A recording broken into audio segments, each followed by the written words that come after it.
Pampabuhi sa kalag sa usa ka Cebuana. Hello, guten Tag, kusinera. Suwayan nato og achieve ang siomay sa tisa nga dili maglagot. Buhaton nako tanan na kung makaya para di ko maglagot ani nga video. So nakaluag-luag man ang kusinera, so nakapalit ko og mincer. I-mince lang nato og paspas ang ahos, sibuyas, carrots ug dahonan. Apil ang ginaling, ibutang tanan sa big bowl, and then i-mixer na siya tanan. Daghan man kayo tag time ani nga panahon na.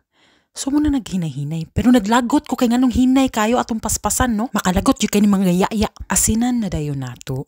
Inana lang ka simple. Mag-usab-usab man jud ato ang mood. Asinan nato hangtod madaot inyong kidney, ha?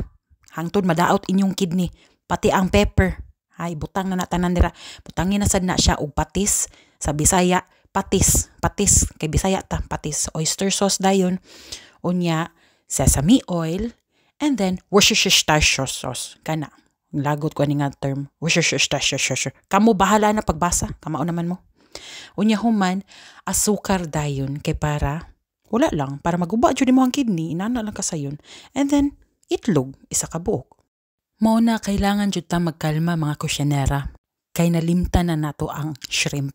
So muna, gi-mince na sad nako ang shrimp gamit ang mincer, or unsay tawag ato niya, and then cornstarch na dayon. Butangan nimo siya og cornstarch according to your liking. Mag-adjust lang kasi mo ang cornstarch, mga kusinera.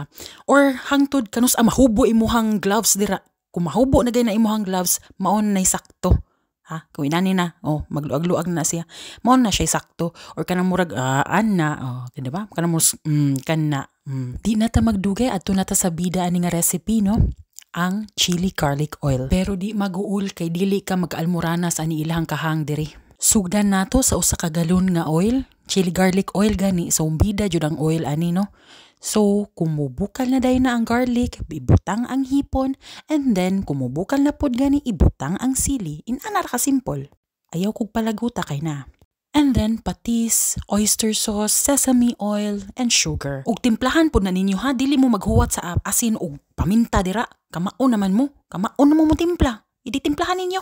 Ato buras laway. And then atong i-assemble ng ato ang siomay. Pinapaspas lang kay baratuhon ng atong molo wrapper. Di na ko ganahan ipakita ninyo kung giunsa nako pagkabugo na pud. Steam ra na ang siomay until 20 minutes. And then luto na. Inana ra kasayon ang siomay sa tisa. Mayta nagtubod pod inyohang laway pareho nako nga nag-record sa kontingog. Pasensya kayo ninyo kay gasigi kog kaon og siomay mo nang galagot na sad ko. Pero lami man ang siomay. Salamat sa pagtan-aw. Bis next smile. Ciao.